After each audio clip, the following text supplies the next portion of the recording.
하나님 말씀 사도행전 16장 6절에서 15절까지 말씀입니다. 신약성경 215페이지 사도행전 16장 6절에서 15절까지 말씀 봉독하겠습니다. 성령이 아시아에서 말씀을 전하지 못하게 하시거늘 그들이 부르기아와 갈라디아 땅으로 다녀가 무시아 앞에 이르러 비두니아로 가고자 애쓰되 예수의 영이 허락하지 아니하시는지라. 무시아를 지나 드로아로 내려갔는데 밤에 환상이 바울에게 보이니 마게도냐 사람 하나가 서서 그에게 청하여 이르되 마게도냐로 건너와서 우리를 도우라 하거늘 바울이 그 환상을 보았을 때 우리가 곧 마게도냐로 떠나기를 힘쓰니 이는 하나님이 저 사람들에게 복음을 전하라고 우리를 부르신 줄로 인정함이로라. 우리가 드로아에서 배로 떠나 사모드라게로 직행하여 이튿날 네아폴리로 가고 거기서 빌립보에 이르니 이는 마게도냐 지방의 첫 성이요 또 로마의 식민지라. 이 성에서 수일을 유하다가 안식일에 우리가 기도할 곳이 있을까 하여 문 밖 강가에 나가 거기 앉아서 모인 여자들에게 말하니 두아디라 시에 있는 자색 옷감 장사로서 하나님을 섬기는 루디아라 하는 한 여자가 말을 듣고 있을 때 주께서 그 마음을 열어 바울의 말을 따르게 하신지라. 그와 그 집이 다 세례를 받고 우리에게 청하여 이르되 만일 나를 주 믿는 자로 알거든 내 집에 들어와 유하라 하고 강권하여 머물게 하니라. 아멘. 바울의 이 두 번째 전도 여행 과정에서는 첫 번째와는 달리 그 구성원의 변화가 생겼습니다. 바나바가 아닌 실라가 함께하게 됐고 또 재차 방문하게 됐던 루스드라에서는 디모데가 합류하게 됐습니다. 그들이 이제 함께 사역을 감당하고 있는 것에 대하여 성경은 이렇게 전하고 있습니다. 오늘 우리가 봤던 본문의 바로 앞절이죠. 16장 5절 말씀입니다. 이에 여러 교회가 믿음이 더 굳건해지고 수가 날마다 늘어가니라. 성경이 긍정적 평가를 하고 있습니다. 그러나 그 평가는 단순히 수가 늘어났다라고 하는 그런 차원을 넘어서 양적, 질적 성장이 있었다라는 것을 밝혀주는 그 대목이 있는데 5절이 이에라고 시작하고 있죠. 접속사입니다. 그러니까 문맥상으로 보자면 그래서 또는 그 결과로 이제 그런 의미가 됐죠.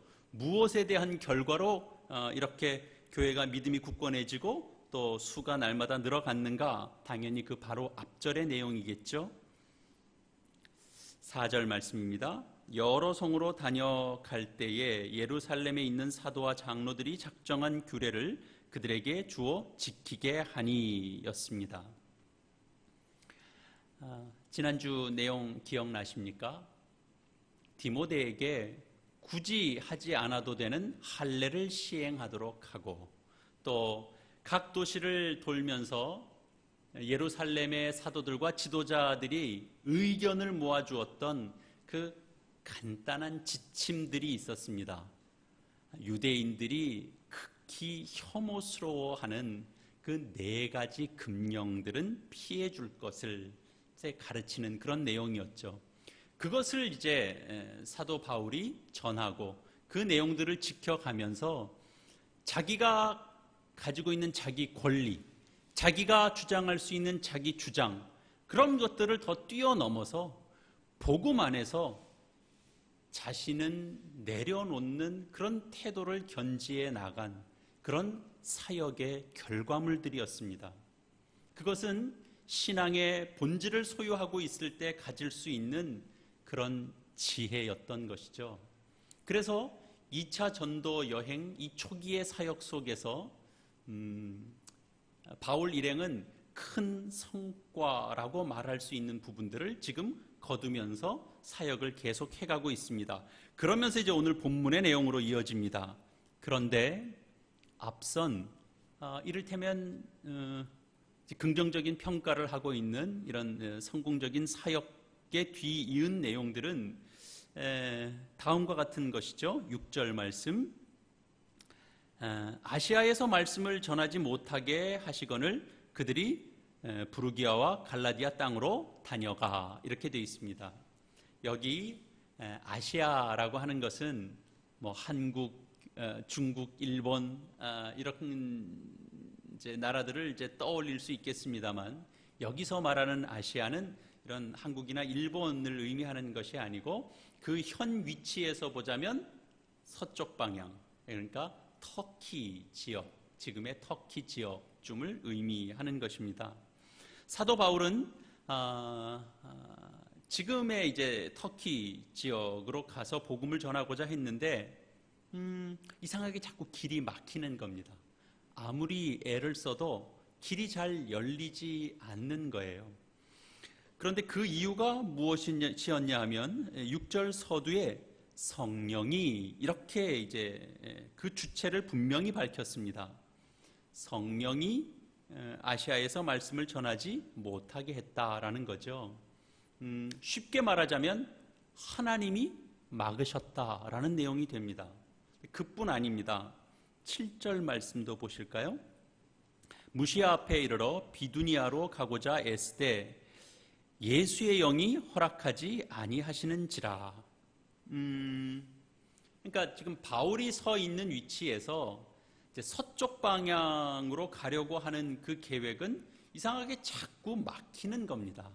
그래서 지금 이제 동쪽 방향으로 가서 무시아라고 하는 지역에 이제 지역 쪽에서 이제 이번에는 이제 비두니아 지역으로 가고자 했다 그래요. 그것 또한 이를테면 이제 북쪽이지만 조금 더 정확하게 얘기하자면 서북쪽이 됩니다. 이제 완전히 서쪽으로 가려고 했었는데 거기에 막히니까 이번에는 조금 더 이제 북쪽 지방을 더 위쪽으로 올라가려고 했었던 거죠. 근데 그것도 길을 막았다는 겁니다. 누가요? 예수의 영이. 쉽게 말하면 하나님이 막으셨다. 하나님이 또 막으셨다. 그런 셈이 됩니다. 그래서 드로아로 가게 되었답니다. 그것은 이제 일종의 바울이 지금 있는 곳에서 남쪽으로 좀 내려온 셈입니다.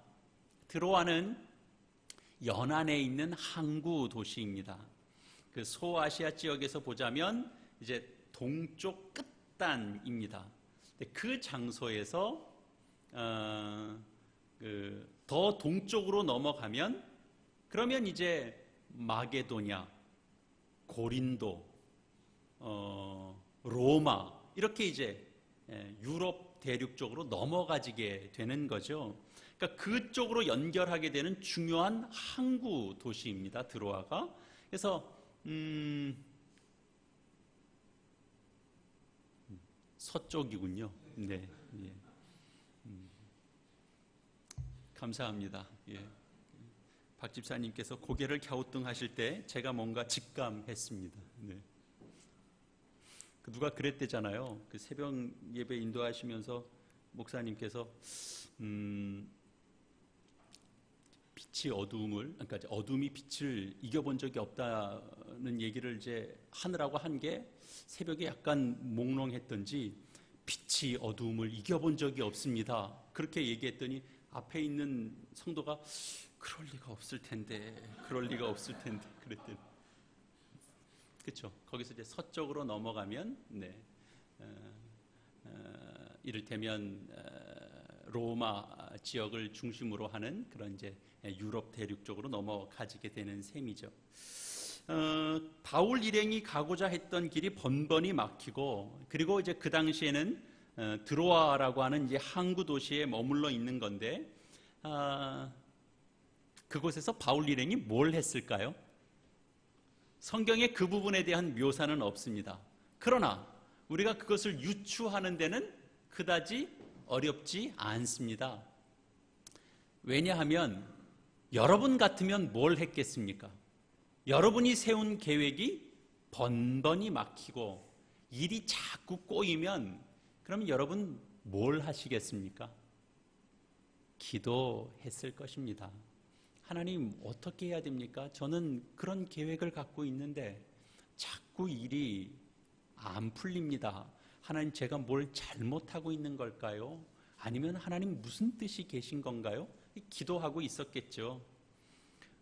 당연히 바울도 그랬다라고 생각이 됩니다. 그래서 집중해서 더 이렇게 정말 하나님의 뜻이 어디 있는가, 하나님의 계획이 어디 있는가를 이제 진지하게 기도해 갔을 것입니다. 그 이후에 되어진 일을 이제 9절에서 이렇게 밝혀주고 있습니다. 밤에 환상이 바울에게 보이니 마게도냐 사람 하나가 서서 그에게 청하여 이르되 마게도냐로 건너와서 우리를 도우라 하거늘. 그래서 이런 일들을 경험하고 바울이 마게도냐 지방으로 건너가게 됩니다. 마게도냐는 지금의 이를테면 이제 그리스 지역을 이제 의미합니다. 이렇게 해서 복음이 아시아보다 유럽 쪽으로 먼저 전해지게 된 셈입니다. 결과적으로 이 모든 것이 성령이 바울의 행보 속에 간섭하시고 그리고 인도한 결과였습니다. 우리는 이제 이런 내용을 접하면 단순히 이런 생각이 우선 먼저 들죠. 아니, 왜 이때 하나님께서 바울이 아시아 쪽을 향하여 가려고 했었던 것을 굳이 막으셨을까? 왜 아시아에는 복음을 전하지 못하게 하셨을까? 왜 막으셨을까? 하나님은 아시아보다 유럽을 더 사랑하셨을까? 이런저런 생각이 드는 대목이 아닐 수 없습니다. 그때 하나님께서 바울이 가려고 했던 길만 막지 않았더라면 지금 우리는 어떻게 돼 있었을까? 오히려 우리나라가 지금 각 교회마다 유럽을 복음화하기 위한 그런 논의들을 해가면서 참 선교사를 파송하고 그런 일을 하고 있었지는 않았을까? 그런 생각이 드는 대목이죠. 우리가 이런저런 궁금증들이 생길 수 있습니다. 지극히 정상적인 의구심입니다. 그러나 지금 하나님의 그 크신 계획, 그 하나님의 뜻에 따라 바울을 하나님이 지금 계획하고 있는 쪽으로 지금 신속하게 인도하기 위하여 지금 하나님은 성령을 보내고 있다라는 점입니다. 그리고 환상도 보여주고 있는 것입니다. 어느 쪽에는 이득이 되고 어느 쪽에는 손해를 끼치는 그런 일을 지금 하나님이 하고 계신 것이 아닙니다. 우리는 이런 부분들을 잘 이해해야 되죠. 하나님의 뜻과 계획이 다른 데 있는 것입니다. 그건 뭘 의미하냐면 바울이 지금 그가 가졌던 계획이 틀렸고 여기가 맞다 뭐 그런 옳고 그름 그런 차원이 아니라 지금 하나님의 계획은 지금 다른 방식으로 일하는 데 있는 겁니다. 우리는 왜 이런 식의 인도함이 없을까? 그런 생각을 하면서도 뭐 부러워할 수도 있죠. 우리도 때때로 어떤 계획을 세울 때 이렇게 할까 저렇게 할까 고민스럽기도 하고 그래서 기도하고 열심히 있게 하는데도 사실은 환상 같은 것 하나님께서 보여주지 않으시는 때가 더 많은데 우리가 고민하고 있을 때는 왜 하나님이 이렇게 간섭하지 않을까? 이쪽 동네로 이사하는 게 나을까? 저쪽 동네로 이사하는 게 나을까? 저 집을 사서 그쪽으로 이사하는 게 나을까?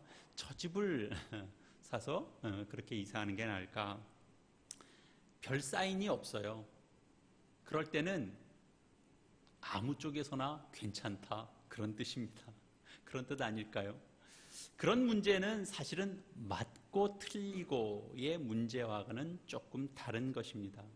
어느 집에서든 하나님 일하심은 변함이 없고 그 속에서 하나님은 우리를 그 어느 곳에서 인도하듯이 동일하게 우리를 인도하실 것입니다. 어느 곳으로 가는지에 대한 하나님의 정답표를 가지고 그것을 이 자기 백성들이 그 쥐고 있는 방향의 정답표대로 따라오고 있나 못 쫓아오나를 지켜보시는 그런 하나님은 아니십니다. 우리가 하나님의 뜻을 구하며 우리가 결정하고 선택해 나가는 길에 하나님이 동행하십니다. 하나님의 계획이 그것이 아닐 땐 우리를 급박하게 몰고 가실 수는 있습니다.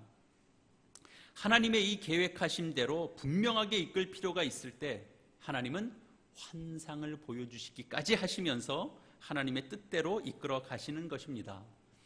사실 바울쯤 되니까 이렇게 간섭하시고 이렇게 인도하시는구나 이런 생각이 들 수도 있는데요, 실제는 다를 수 있습니다. 바울조차도 알아먹을 만큼 하나님께서 여러 사인을 주시는데도 바울이 잘 깨닫지 못하니까 하나님이 자꾸 막으시고, 심지어는 이제 뭔가 하나님 앞에 이렇게 묵상하고 창념해 있는 속에 하나님이 환상까지 보여주셨던 것이죠. 그러면서까지도 이끄시려고 지금 하나님께서 그렇게 간섭하고 있는 겁니다.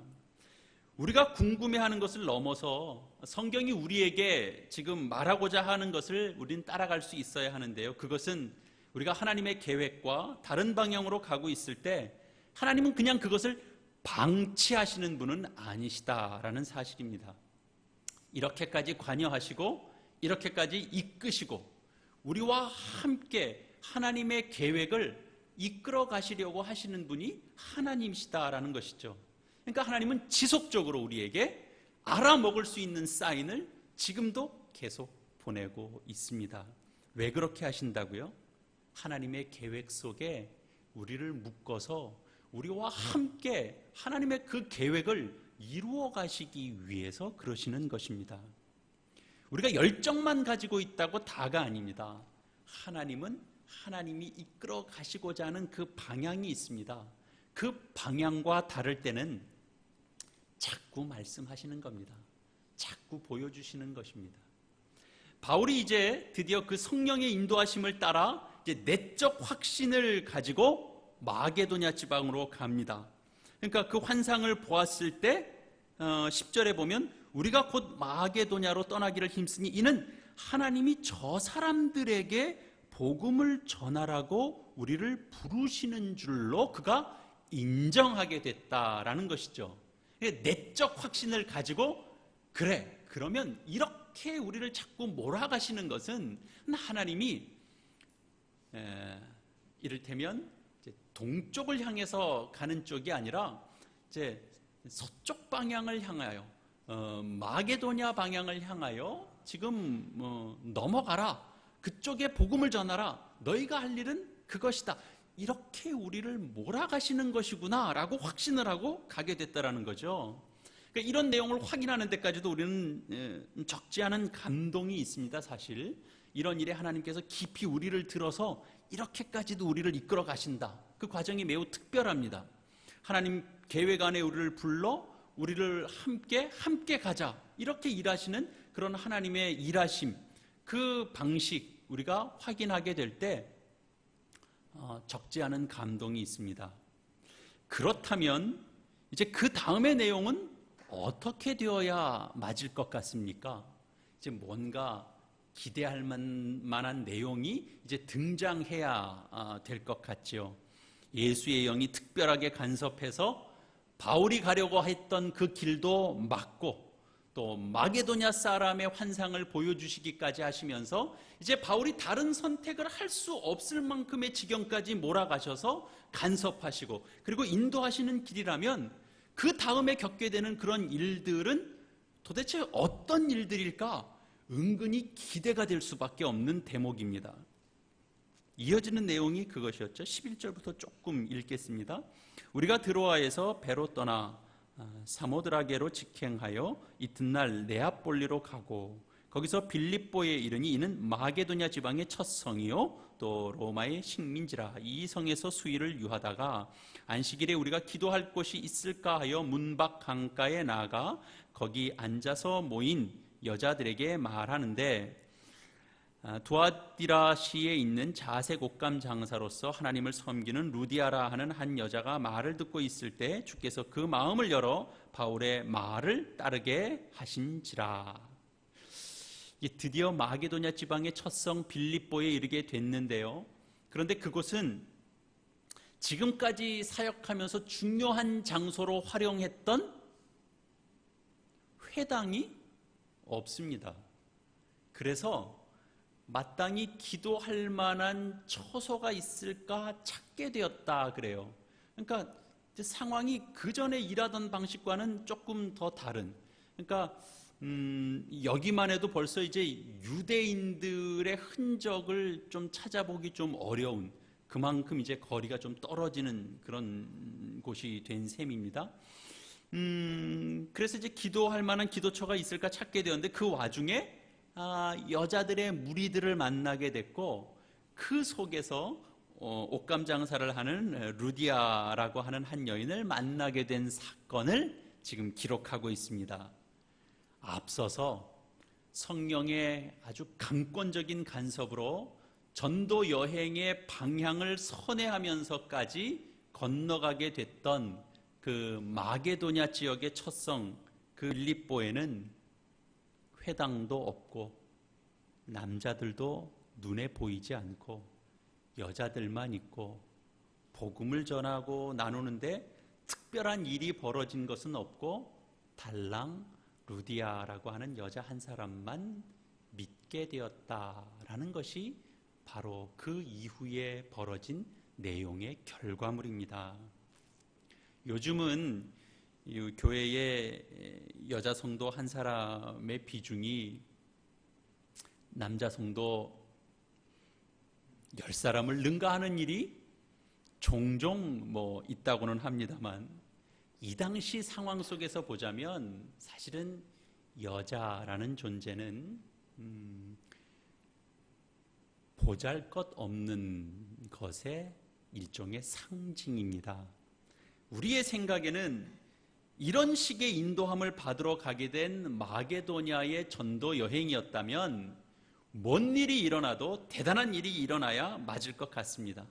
하나님이 그곳에서 이를테면 이제 복음을 전하면 그전에도 그런 일들을 보여주셨던 것 이상으로 이제는 한 수천 명, 아니 수천 명이 아니더라도 어쨌든 그쪽 떨어진 지방에서 이를테면 이제 복음을 전했을 때는 한 몇백 명이라도 이렇게 복음 앞에서 회개의 역사들이 일어나는 그런 일들을 준비하고 계셨기에 바울이 가려고 했던 그 길을 막으시면서까지 이렇게 길을 돌리셨어야 사실은 맞아 보입니다. 그런데 그렇게 하지 않은 거죠.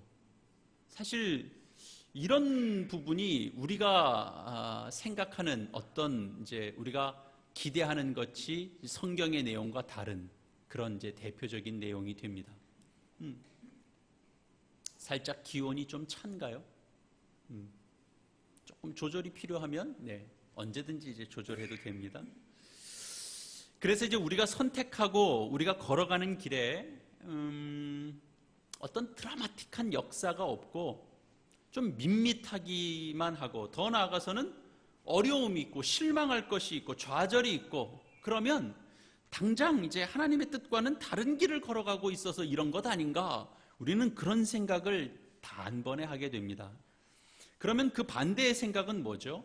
우리가 하나님께서 요구하시고 하나님께서 원하시는 그 길로 가면, 성령의 인도하심을 따라가게 되면, 그 인생을 걸으면 그러면 어려움도 없고 그리고 상황들이 정말 우리가 생각하는 형통한 그런 길로 펼쳐질 것이라고 우리는 생각하는 거죠. 우리가 이 대목에서 떠올릴 수 있는 사람, 우리 구약 말씀에 등장하는 요셉입니다. 창세기 39장 말씀 우리 한번 찾아가 보죠.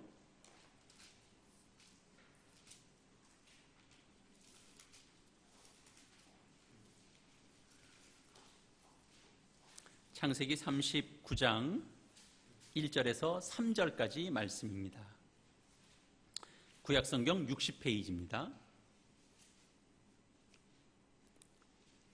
요셉이 이끌려 애굽에 내려가매 바로의 신하 친위대장 애굽 사람 보디발이 그를 그리로 데려간 이스마엘 사람의 손에서 요셉을 사니라. 여호와께서 요셉과 함께 하심으로 그가 형통한 자가 되어 그의 주인 애굽 사람의 집에 있으니 그의 주인이 여호와께서 그와 함께 하심을 보며 또 여호와께서 그의 범사에 형통하게 하심을 보았더라. 이 읽은 세 절의 말씀 속에서 우리가 반복적으로 등장하는 단어와 표현이 있습니다. 그것이 뭡니까? 형통이라는 단어가 눈에 보이고 또 하나님이 함께 하셨다라는 표현도 눈에 보입니다. 그래서 범사에 형통하게 하셨다라는 내용이죠. 그러나 사실 이런 말씀은 그 내용을 따라가 보면 사실은 납득하기 쉽지 않은 내용입니다. 하나님이 함께 하시고 범사에 요셉을 통하여 형통하게 하시려면 애초에 애굽에 팔려가게 하지 말았어야 하는 것 아닌가 그런 생각이 들죠. 여러분 그렇지 않습니까?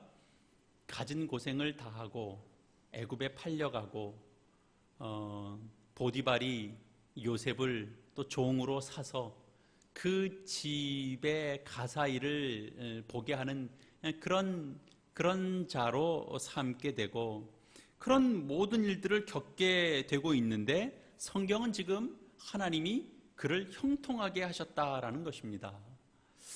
그게 어떻게 형통이 될까 싶습니다. 집안은 쫄딱 망하게 됐는데 하나님의 함께 하심으로 그가 그래도 굶지는 않게 되었다. 그러면 여러분 그걸 하나님의 형통하심이라고 우리 받을 수 있겠습니까? 아멘. 그럴 수 있겠습니까? 사실 생각해 보면 납득이 안 가는 이 하나님의 형통함, 이어지는 대목에 보면 이런 사건도 등장하죠. 19절 이하의 말씀입니다. 동일한 39장 19절 이하의 말씀입니다. 그의 주인이 자기 아내가 자기에게 이르기를 당신의 종이 내게 이같이 행하였다 하는 말을 듣고 심히 노한지라. 이에 요셉의 주인이 그를 잡아 옥에 가두니 그 옥은 왕의 죄수를 가두는 곳이었더라. 요셉이 옥에 갇혔으나 여호와께서 요셉과 함께 계시고 그에게 인자를 더하사 간수장에게 은혜를 받게 하심에 간수장이 옥중 죄수를 다 요셉의 손에 맡김으로 그 재반 사물을 요셉이 처리하고 간수장은 그의 손에 맡긴 것을 무엇이든지 살펴보지 아니하였으니 이는 여호와께서 요셉과 함께 하심이라. 여호와께서 그를 범사에 형통하게 하셨더라. 믿지 않는 세상 사람들이 기독교 신자들이 하는 말 중에 제일 이해 못하는 표현 중에 하나가 감사입니다. 이 예수 믿는 사람들은 뭐든지 감사한다고 그러는 걸 잘 이해를 못하죠. 근데 세상 사람들이 볼 때 그 감사의 조건도 내용도 아닌 게 너무 많아요. 가진 것 많은 것 중에 정말 한 10개쯤 가진 게 있었던 것 중에 다 잃게 하고 그나마 그냥 한두 개 남겨두게 됐는데 그것도 하나님의 은혜 가운데 내 참 감사한다 이런 이야기를 하고 하나님의 은혜 가운데 내가 참 형통하다 이런 말을 하면 이게 이제 서로 대화가 안 되는 겁니다. 이건 무슨 이해도 안 되고 어거지 같기도 하고 그냥 약간 어떻게 된 사람으로 보이는 거죠. 기독교 신자들이 하는 말을 들어보면. 그런데 우리가 신자의 자리에 와서도 보면 지금 상황이 딱 그렇습니다. 하나님이 또 여기서도 형통함을 드러내려고 하면 우선 모함을 받는 자리를 하나님이 좀 막아주셨어야죠. 보디발의 아내에게 모함을 받고 옥에 갇히는 신세가 되고 그런데 그 옥에 갇히는 신세가 됐는데 그 옥을 지키는 간수장에게는 잘 보이게 됐다라는 걸로 요셉은 하나님이 함께 하심으로 형통했다, 이렇게 얘기하면, 그쵸? 거기까지 가기 전에 하나님이 뭘 막아주셨어야 그걸 형통함이라고 얘기할 수 있는데, 이미 이제 몰골이 꼬라지가 다 이제는 실망스러운 자리까지 갔는데 거기서 간수장한테 좀 잘 보인 것, 그것이 뭐가 그렇게 형통하다라고 얘기할 수 있겠는가, 그런 생각이 됩니다. 이해가 되시죠? 우리가 충분히 이런 부분에 동의할 수 있습니다. 여러분들에게 이런 형통을 여러분 사모하세요라고 물으면 우리는 쉽게 대답하기 어렵습니다. 그러나 정말 기독교 신앙은 바로 이 부분에까지 공감을 하게 하는 자리로 하나님께서 이끌어가게 하시는데, 거기에 신앙의 본질이 있고 신앙의 핵심이 있습니다. 그래서 기독교 신앙, 예수 믿는 신앙은 참 놀랍고 무섭고 그리고 위대합니다. 요셉의 신앙을 이야기하면서도 쉬없이 형통이라고 하는 것을 이야기할 수 있는 이유는, 예수님께서 이 천국에 대한 비유 말씀을 하시면서도 이런 말씀을 하셨었거든요. 비유로 말씀하시되 천국은 마치 여자가 가루 서말 속에 갖다 넣어 전부 부풀게 한 누룩과 같다. 그런 식으로 예수님께서 말씀하셨어요. 천국은, 그것은 그냥 어느 위치에 있는 어떤 장소가 아니라 하나님께서 통치하시는 것을 의미합니다. 그 하나님의 통치는 마치 무엇과 같으냐 하면 전부를 부풀게 한 누룩과 같다고 이야기합니다. 이 하나님의 통치가 정말 하늘에 보란듯하게 이렇게 정말 하늘에서 뚝 떨어지는 방식으로 일하시는 것이 아니고, 가루 서말 속에 숨겨져서 그 안에 감추어져서 보이지 않는 형태로 일하신다라는 겁니다. 그래서 감추어져 있는데 전부를 부풀게 하는 것과 같이 그렇게 하나님의 통치는 그렇게 이루어진다라고 말하는 거죠. 예수님이 그런 말씀은 재차 다른 방식으로도 말씀하십니다. 우리가 잘 아는 것처럼 요한복음 12장에 등장하는 말씀도 그렇죠. 내가 진실로 너희에게 이르노니 한 알에 밀이 땅에 떨어져 죽지 아니하면 한 알 그대로 있고 죽으면 많은 열매를 맺느니라. 우리는 언제나 많은 열매를 맺는다라는 데 초점이 잡혀져 있어서 그 열매를 맺게 하는 방식, 그건 뭐냐 하면 한 알의 씨앗을 땅 속에 덮어버리는 방식으로 열매 맺게 하는 겁니다. 덮어버리면 아무것도 보이지 않습니다. 그죠? 가두어진 것 같고, 그건 이제 다 끝나버린 것처럼 그렇게 하늘의 밀알이, 씨앗이 땅에 심기워집니다. 그런데 그곳에 그 생명이 그 덮어버린, 그 덮은 것을 뚫고 올라옵니다. 그래서 열매가 맺어지고 과실이 맺어지는 것입니다. 여러분, 하나님 안에 있는 인생, 하나님이 함께하고 있는 인생, 예수의 영으로 인도함을 받고 있는 인생, 우리 모두가 동일한 인생으로 부름받고 있는데, 신자라고 하는 인생, 성도라고 부름받는 인생이 바로 그와 같다라고 이야기하는 것이죠. 바울은 하나님의 강권적인 간섭을 받으면서도 생각해보지 못했던 그런 마게도냐 지방으로 이렇게 들어서게 됩니다.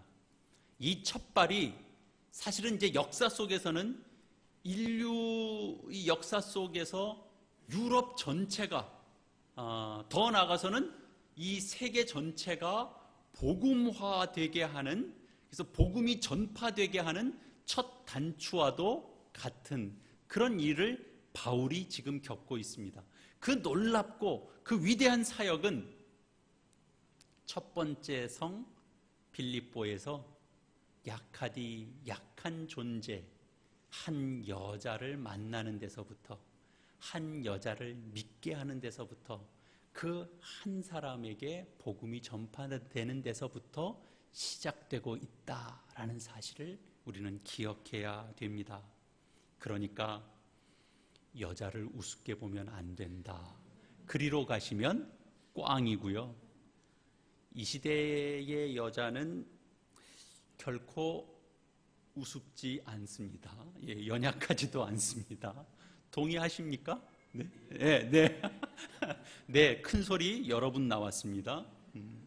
이 시대에는 그보다 더 연약한 모습들이 있을 겁니다. 세상이 주목하지 않는 모습, 어떤 존재, 무시당하는 모습, 소외당하는 모습, 그 속에 있는 어떤 인생들이 있을 수 있을 것입니다. 별 볼 일 없어 보이는 그런 자, 그런 인생, 그런 사건, 그런 장소, 거기에 하나님은 은혜를 담아 그 속에서 생명을 일구는 하나님의 일하심이 그 속에서 일어나고 있다라는 사실이죠. 그렇게 드러내고 있다라는 사실입니다. 그러면 하나님께서 열매를 보이시는 그 모든 것, 하나님이 어떻게 열매를 보이시는가, 하나님이 형통함이라고 이야기하는 것은 무엇인가, 그런 것들을 우리가 좀 더 깨달아 알 수 있는 자리로 나아가게 됩니다. 그 모든 것이 성령의 사역이라고 성경이 우리에게 알려주는 것입니다. 내가 처해 있는 환경, 내가 맡고 있는 지극히 작은 일, 그것이 아무리 보잘것없어 보이는 것이라 할지라도 마치 다 덮여버려서 아무것도 보일 것이 없고 뭐가 드러나는 것이 하나도 없어 보이는 그런 삶, 그렇게 취급당하는 삶일지라도 그 신자의 인생을 하나님께서 간섭하시고 함께 하심으로 그 인생을 형통케 하셔서 그 신자가 머문 자리에 싹이 나게 하고 열매가 나게 하고 과실이 맺히게 하고 생명이 있게 하고 구원 얻는 자가 일어나게 하고, 그런 역사를 하나님께서 이 시대에도 이루어 가겠다라고 하는 거죠. 그 인생 딱히 보면 그다지 별 볼 일 없어 보이는 그런 우리의 작은 인생을 통하여 하나님께서 그렇게 생명의 역사를 이루어 가신다라는 겁니다. 하나님께서 우리로 하여금 작은 천국을 경험하게 하실 것입니다. 여러분, 이 소망 가지고 성령이 이끌어 가시는 것을 두려워하지 않는 여러분 되시기를 바랍니다. 성령의 인도하심은 멋진 대로 인도하시는 것만 있지 않습니다. 보면 화려해 보일 것 같았지만 그러나 그렇지 못한 때들도 있습니다. 그러나 그 속에서도 하나님은 싹을 준비하고 있습니다. 열매를 준비하고 있습니다. 우리를 통하여 그 일을 하실 것입니다. 화엄 남포교회를 통하여 그 일을 하실 것이고, 이 풍납동을 통하여 하나님께서 그 일을 하실 것입니다. 거기에 우리 모두가 함께 부름받고 있다는 사실 기억하시고 하나님의 그 성령의 인도하심을 구하고 의지하시고 간구하시고 맡겨가는 저와 여러분 다 되시기를 이 말씀으로 축원합니다.